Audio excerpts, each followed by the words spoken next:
Thank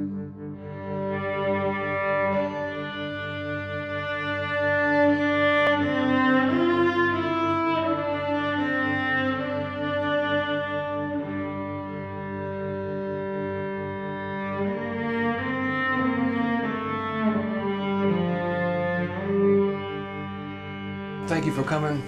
Welcome to the lecture. The topic of my lecture is Christian apologetics, and what I'm going to be presenting to you is basically an argument out of a chapter of a book that I wrote called The Glory of Kings, A Philosophical Defense of Christianity. I got the title of the book from this proverb, which is one of my favorite proverbs, which reads, "It is the glory of God to conceal a matter, to search out a matter is the glory of kings." And this, what I love about this proverb is it seems to put a divine sanction on the virtues of philosophy and science, and it also gives us some insight, I think, into the nature of God and what He intends for us to do. So God seems to be a presenter of mysteries to us, and He intends for us, as part of our purpose in existence, to use our faculties which He's given us to unravel these mysteries. So I thought that'd be a fitting title for a book of philosophy. Now the book itself, I wrote it in the style of a medieval dream vision. So the style of what you're going to get here today is significantly different from the style that the book was written in. The book's got centaurs and grail knights and castles and stuff like that. So that won't be appearing, unfortunately, today in the lecture. But I will give you the argument that I think is most useful and which is central to the book. The idea begins with this intuitive assumption, right? So this is the starting point, this intuitive assumption, that every change occurs because at least one thing with the power to make it occur does so. That's our starting point. That's the assumption. And I'm going to move from that assumption to this conclusion, that every force ultimately governing the universe must be angelic or divine, and monotheism's eternal mind will always be the best explanation for the existence of the universe as a whole, including that of the angels themselves. So that's where I'm going. And when I say the eternal mind of monotheism, I'm thinking of just a generic concept of monotheism, an eternal mind which has these qualities: omniscience, omnipotence, and omnibenevolence, or it's all good. So since the intuitive assumption is the starting point, let's just make sure we all believe it. I do not think that this is a very difficult claim to defend, but so here it is again. Every change occurs because at least one thing with the power to make it occur does so. So the question is, do you believe that? Now, the reason I believe that is because it is constantly verified by experience. This is the part of the stated purpose of science, and it's confirmed by science, by formal science and by informal science that we all carry on in our daily lives. So it's constantly verified. I think it's our default assumption about reality. I think that we begin life assuming that this is true about reality, and so it's where we begin, and it's impossible to disprove. Right? And I'll tell you why in a minute, but the fact that it's impossible to disprove means our starting point is belief in it, and there's no way to shift the burden of proof.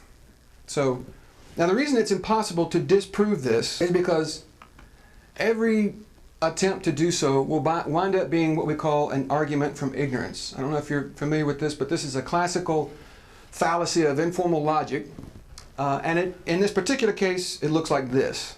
We start with this premise: I don't know the cause of change X, and then we wind up here at this conclusion. Therefore, change X has no cause, right? This is never justified. This is never a justified conclusion to come to. If it's not immediately apparent how imprudent this kind of conclusion is, you could apply it to things that we once didn't know the cause of. So there was a point where we didn't know what caused the tides. We could have said, you know what? I don't know what causes the tides, therefore nothing causes the tides. That will never be a justified conclusion to come to. So the assumption to me seems pretty safe to begin with. Now before I get to the argument itself, there are a few terms that I want to make sure that we're all clear on. One is what's called conceptual necessity. Something is conceptually necessary when it is essential to an idea. Certain concepts necessarily contain other concepts. So for instance, if you're dealing with the Euclidean idea of a square, you're also necessarily talking about that contains ideas like 4 or right angles. Right? That's just necessarily a part of those ideas are contained within it. Another common example is the idea of a bachelor. If you're talking about a bachelor, you are also necessarily talking about a male and the state of being unmarried. Those ideas are contained within the concept of being a bachelor. So along with this also is the idea of conceptual impossibility. Certain things are conceptually impossible, like a circular square or a married bachelor. And when I say impossible here, I don't mean impossible like running the 4-minute mile. People thought that was impossible at one point. I don't mean that. These things cannot be. They're impossible. They're conceptually impossible. We, search the universe as we may, we will never find a married bachelor. We might find that someone that we thought was a bachelor is in fact married, but we don't have a married bachelor at that point. We have a husband, right? So these are two very crucial terms that I want you to be familiar with. The next term that I want you to be familiar with relates to causation. So causation basically has two aspects, right? The temporal aspect is one which says the cause precedes its effect in time, and it describes the causal chain in terms of moving through time, right? So for instance, Newton precedes in time his Principia, which is the book that he wrote. So this is temporal causation. But the other one, and the one that I'm principally going to be talking about today, is logical causation. The logical aspect of causation describes the causal chain extending downward in a single moment of time in order to emphasize the logical priority rather than the temporal priority of the cause. So here's a good example of someone assuming logical causation. This is Michio Kaku, and he says something which no one really contests. Gravity prevents the Earth and stars from disintegrating and holds the solar system together. Notice he's using the present tense. This is something gravity does in the present moment. Right? That's the concept we're getting at. So the effect, in this case holding the galaxy together, occurs because something is making it occur. It is a conceptual necessity of causation that things happen in the present moment. They cannot happen, notice the present tense, they cannot happen anywhere else. It's a conceptual necessity. If nothing happens in the present moment, then quite literally nothing happens.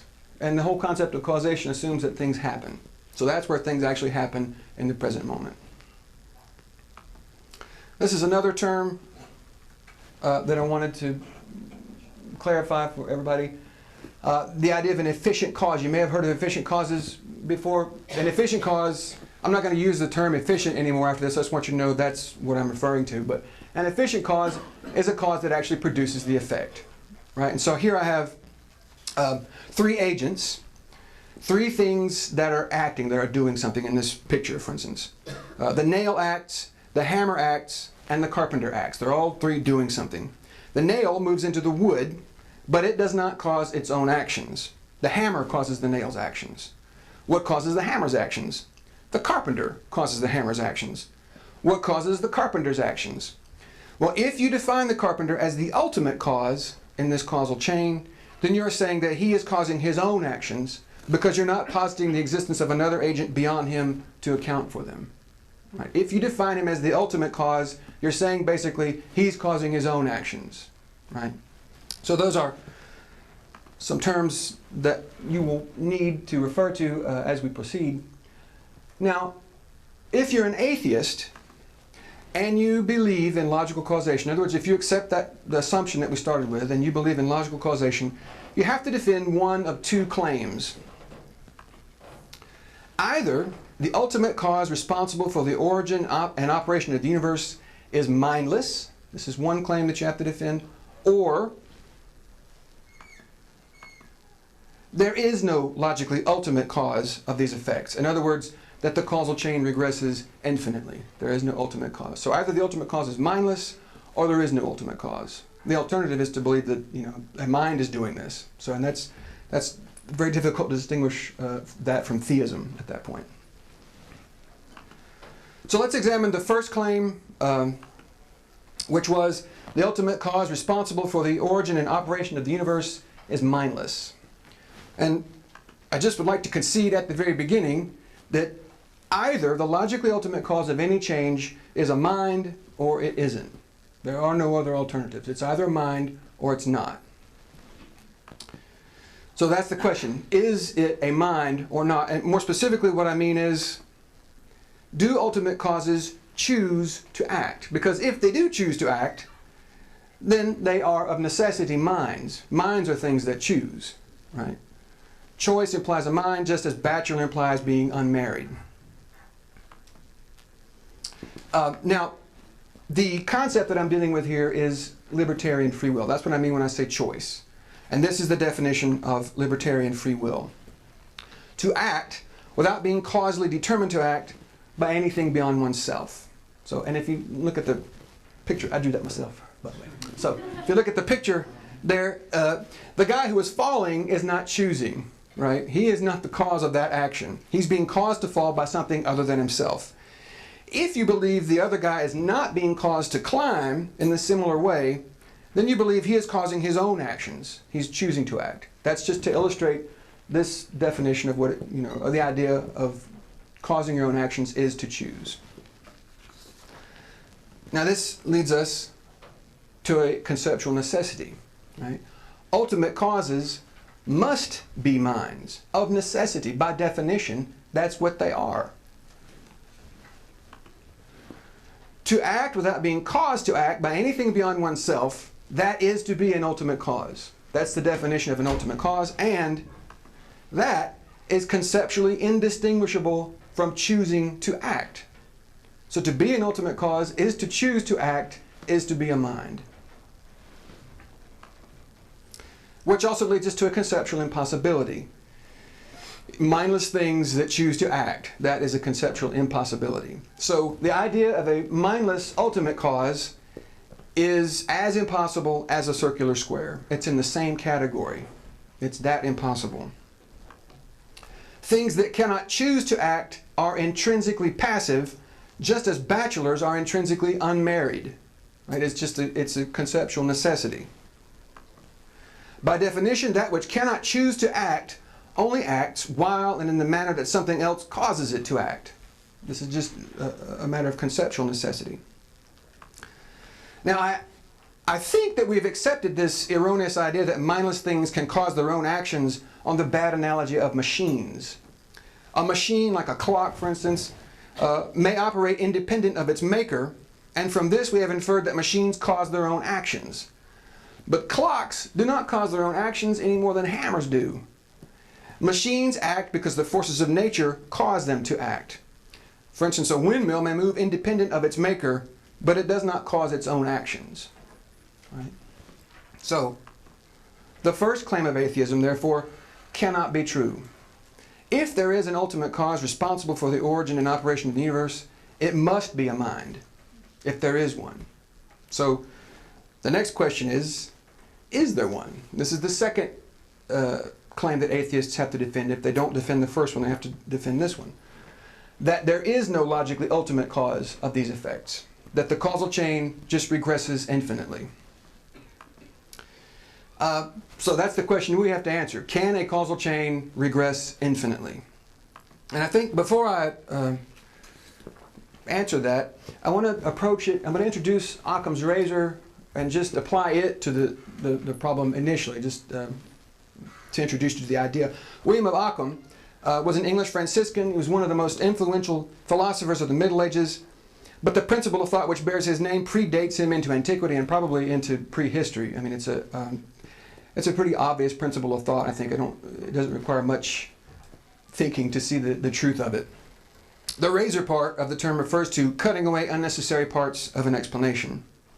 And maybe the principle can be best explained by an analogy using machines. We're just talking about machines, so I'm going to use an analogy with machines. Why should we prefer the machine that requires 100 parts over the one that works equally well and differs from it only in the fact that it requires only 2? Why would we want the one with 100 parts if they both do the same thing equally well? Not only is the machine with 100 parts unjustifiably complex, it has 98 more ways to break down. Right? And the same thing is true of explanations. It's the same principle with explanations. Here are a couple of medieval expressions of the idea. This is William of Ockham himself. Plurality is not to be posited without necessity. And this is a later expression of it. Beings are not to be multiplied beyond necessity. And that is what this is talking about. Now, this is not to say that the simplest explanation is always the best, but that the simplest explanation that takes into account all the known facts is the best. So if you return to the machine analogy, for instance, if it turns out our machine with 2 parts actually needs another part, then we're justified in adding a 3rd part. But we're not justified in adding any more parts than is necessary to make it work. You see what I mean? So that's the principle of Occam's razor. And as you can see, only an absolute rejection of the idea that anything can be the cause of its own actions would necessitate such an extravagant plurality as an infinite number of causes simply to explain a single effect. Just so you can appreciate how extreme this is, let's say you see a leaf blowing. That's an effect. If you believe there is no ultimate cause, what you're saying is that there's an infinite number of causes all acting at the same time to produce that effect in the present moment. That's the extreme nature of it. And I suppose if it were possible for there to be an infinite regress of a causal chain, you could make that case. It would be the worst violation conceivable of Occam's razor, but I guess you could say that. But as it turns out, an infinitely regressing causal chain is a conceptual impossibility.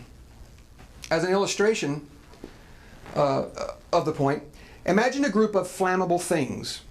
Multiply the number of these flammable things to infinity, but exclude from the group anything that can start a fire.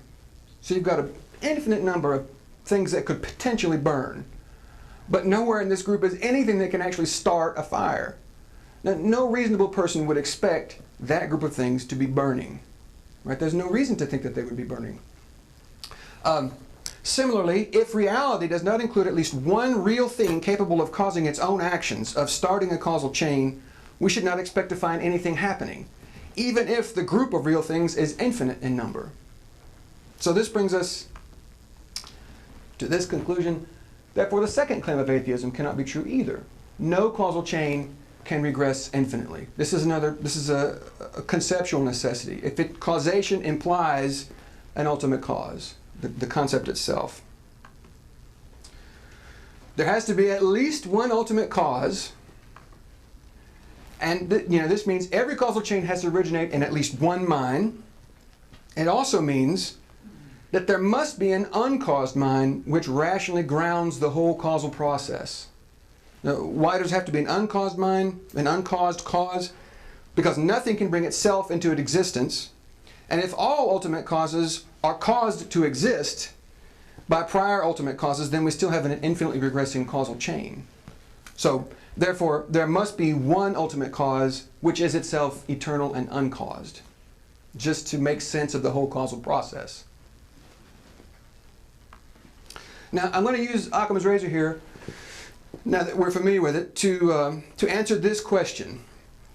All other things being equal, what is the most justifiable explanation for any effect? Right? So, just as an example, we'll take the effect of the planets moving around in space. That's the effect we're looking at. Now, if we reject the idea that the planets are doing this themselves, right, then we have to posit the existence of something else moving the planets. Right? So, let's use Occam's razor and see what the most reasonable conception of this other agent is, all other things being equal. So I started with the easiest one first. All other things being equal, one or many. Well, if you don't have any reason to think that there's more than, you have reason to think there's one, right? Because you need that. You need one. But if you have no reason to think that there's more than one, then you're not justified in explaining it by more than one. So the answer to that one is one. If you don't have any reason to think that there's more than one, but you do that there's one, then one should be what you go with. What about this? We know that it exists. It has to exist because it's doing something. So how should we conceive of its existence? Is it eternal or finite? In other words, does it have a beginning or not? Which is the simpler explanation. Well, if you conceive of it as being finite, if you think of it as having a beginning without any reason, like unless you have reason to think it has a beginning, then you are unnecessarily complicating the explanation. Because if it has a beginning, and if nothing can bring itself into existence, you're necessarily bringing a second agent into it without needing to. So again, Occam's razor, all other things being equal, you should conceive of it as eternal, as simply existing, not as having come into existence. And lastly, I'm sure you see where I'm going with this, is it a mind or not? Use Occam's razor to answer this question. Well, if you think of it as something that's mindless, you necessarily have to involve another agent to account for what it's doing. Because it's mindless. Mindless things can't choose to act. So if without any reason you think of it as being mindless, you're unnecessarily complicating the scenario. So the simplest explanation here is that it's a mind. Now you put all this together, and what do you have? You have this. All other things being equal, the most justifiable conception of the cause of this particular effect is the single eternal mind which rationally grounds the whole causal process. You know this mind has to exist. It's a conceptual necessity of causation that it exists, and it turns out, all other things being equal, it is the best explanation for any given effect. Again, all other things being equal. It's the default best explanation. I'm going to be alluding to, well, directly quoting some scripture here as we go along, and I just want to be clear that I'm not, in today's lecture, I'm not drawing a direct connection between the kind of eternal mind that I'm fleshing out by natural theology. I'm not saying that is definitely the God of the Bible. But I am quoting these scriptures to show you that it is completely compatible with the God of the Bible. His name that he gives for himself in Exodus, I am, is certainly compatible with this idea of a single eternal mind that simply is eternally, right? Now that I gave you was, what if all other things being equal? What if all other things are not equal? What if there are complicating variables that change the picture, that have to be accounted for in our explanation? So, for instance, what if we have good reason to think that the thing that's causing the planets to orbit is not eternal? What if we have reasons to think that? Well, then we have to adjust what we say. And as it turns out, modern physics says just that. Modern physicists believe that we have reason to believe that there's that something finite is making the planets go around. Here's a quote from Paul Davies, a theoretical physicist. It says, "Careful study has shown that all of nature's activity can be reduced to the operation of just 4 fundamental forces. These forces are ultimately responsible for all the activity of the world. They are the source of all change." So I don't know how familiar you are with the 4 fundamental forces of nature, but I'm going to read here for you a brief collection of descriptions of these forces from these scientists up here, Michio Kaku, Paul Davies, and Stephen Hawking, just to give you a sense of what the modern physicists, the way they're presenting these forces to us. So, Paul Davies writes, "In the beginning, the universe was a featureless ferment of quantum energy, which expanded and cooled until one by one, the 4 fundamental forces separated out from the superforce." Michio Kaku writes that gravity prevents the Earth and stars from disintegrating and holds the solar system and galaxy together. Davies says that it is universal in the sense that nothing in the cosmos escapes its grip. In other words, as Stephen Hawking notes, every particle feels the force of gravity according to its mass or energy. They continue. "Electromagnetism lights up our cities. It is responsible for lightning and can be seen at work during coronal discharges and other luminous atmospheric phenomena. It also causes the electrons to orbit the nucleus of the atom, just as gravitational attraction causes the Earth to orbit the Sun. The third force, the weak nuclear force, heats up the center of the Earth. It is the force behind volcanoes, earthquakes, and the continental drift, and it is responsible for radioactivity. Last is the strong nuclear force. The cores of the Sun and other stars are nuclear fusion reactors under the control of the strong force. And Kaku writes that this force is the force that holds the nucleus of the atom together." So that's just a brief description of the way physicists conceive of and distinguish between these forces. Now what I want to do is just briefly to go over some common characteristics that they have based on what we just said, mostly on what we just said. So from what we just heard, these forces are described as having a beginning. They begin to exist. Physicists believe that the forces come into existence soon after the Big Bang, so they're not eternal. They have finite but relatively great power, relative to us, unimaginably great power, right? But they still have spheres of control. They're not in control of everything. They're in charge of different things. And the things that they're in charge of are distinct operations in the natural world, right? Some are in charge of earthquakes, some are in charge of lightning, you know, so that's how they're conceived of. Now, in the descriptions I read to you, what I'm about to show you was not overtly present, but this also is in the concept that these forces are mindless. This is the way that they're understood to be. Right? Now, I want to take this conception and I want to compare it to gods and angels. And when I say gods here, I mean the kind of God, I don't mean the single eternal mind that we've been talking about. I mean the kind of gods that polytheists worship, right? Because really, substantially, there's not a big difference between the kind of being that polytheists worship and our belief in angels. We just think that the only real difference between a monotheist and a polytheist is not that monotheists say those kinds of beings are impossible. Obviously, we believe in angels, so we think that they're possible. It's just we say only the single eternal mind is worthy of worship. So, anyway, let's look at this, what gods and angels sort of generically have in common. They have a beginning, right? We conceive of angels as created beings, and mythology is full of stories about the gods being born and coming into being through one process or another. So they have a beginning. They have finite, but relative to us, unimaginably great power, right? They can throw lightning bolts around or cause earthquakes and do, you know, things that we can't even conceive of doing. They control distinct operations of the natural world, right? If you're any familiarity with the mythology of the ancient world, or I have here, for instance, a picture of Thor. It's got lightning flashing all around his hammer. Thor is a god of thunder and lightning, so he's in charge of that particular aspect of the natural world. I also have up here, I couldn't believe my luck. These are angels, and there are 4 of them, so of course I had to use it.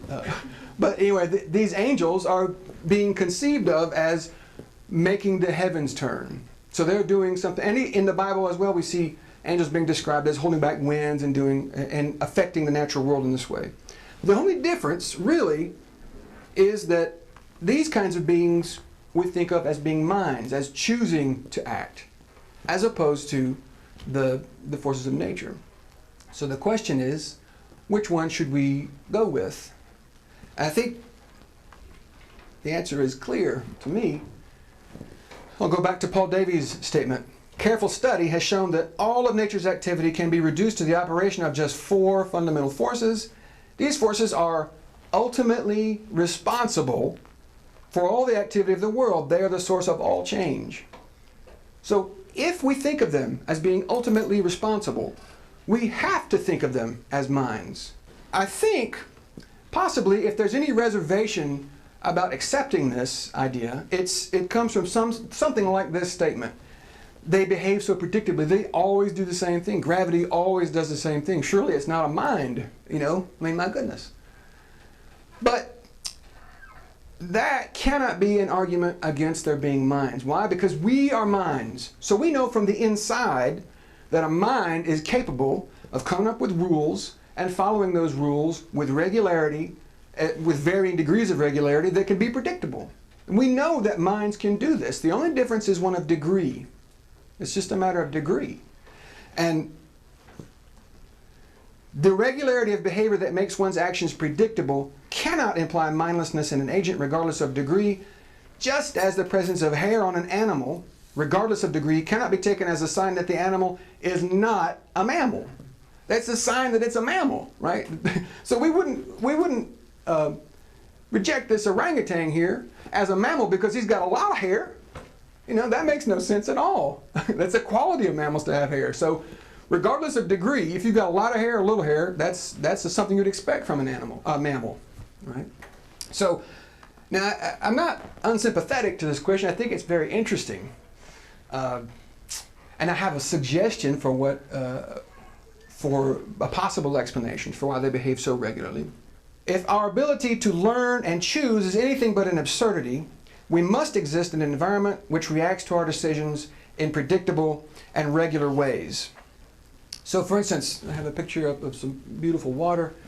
If one day you go down and you get a drink of this nice cool water and it soothes your thirst, and you think, oh man, that's nice. I'm going to go get that tomorrow when I get thirsty. And then the next day it makes you burst into flame. You're never going to learn anything. Well, you'll die, but I mean, you're never going to learn anything in a universe like that, right? It's just totally arbitrary every day, something different, unpredictable. You can't learn anything and you can't make decisions. You can't make decisions for good or bad in a world like that because you don't know what's going to happen. So I think that that's one, way of answering the question. I think a good analogy may be in a parent. A good parent. A good parent may make rules for her children to follow. Certain actions on the part of the children will result in certain actions on the part of the parent in the form of rewards or punishments. If the parent believes the rules serve a good purpose and is conscientious about following and enforcing them, then her children will be able to predict her behavior and act accordingly. This, of course, does not imply that she is mindless. Quite the contrary. Her regular behavior is an effect of her purposeful choices. I might also add at this point that a good parent could, on rare occasions, and for reasons beyond establishing the rules of her household, make an exception to the rules. In the forces of nature, such irregular behavior would be what we call a miracle. Sometimes God has reasons to walk on water or bring someone back from the dead, reasons which go beyond merely establishing the rules of his household. So let's return to Occam's razor again. We have said that these forces come into being. They begin to exist. They can't bring themselves into existence because you have to exist before you can do anything, and bringing something into existence is doing something, right? So they can't bring themselves into existence. So what's the most justifiable explanation for the cause of their existence? Well, all other things being equal, for the same reasons that we talked about before, it is a single eternal mind. Just like always, it's the single eternal mind which we know has to be in the background, grounding causation as a whole. I thought this would be an appropriate moment to cite a couple more scriptures. Again, I'm not saying, therefore, the God of the Bible is this God.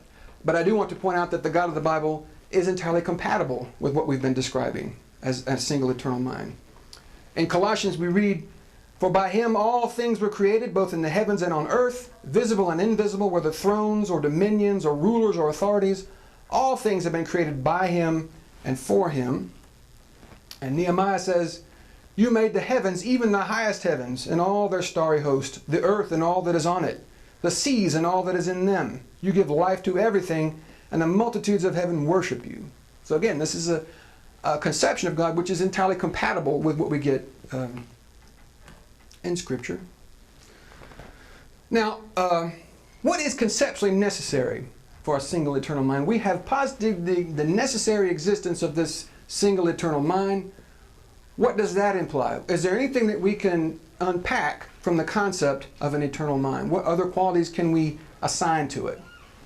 Well, for one thing, if you think about it, this mind has no beginning, right? That means its existence doesn't depend on anything. It just is. It just always is. Which means it's unconditioned. It needs no conditions to exist. Its existence is perfect. If it were imperfect, it would need something in order to exist.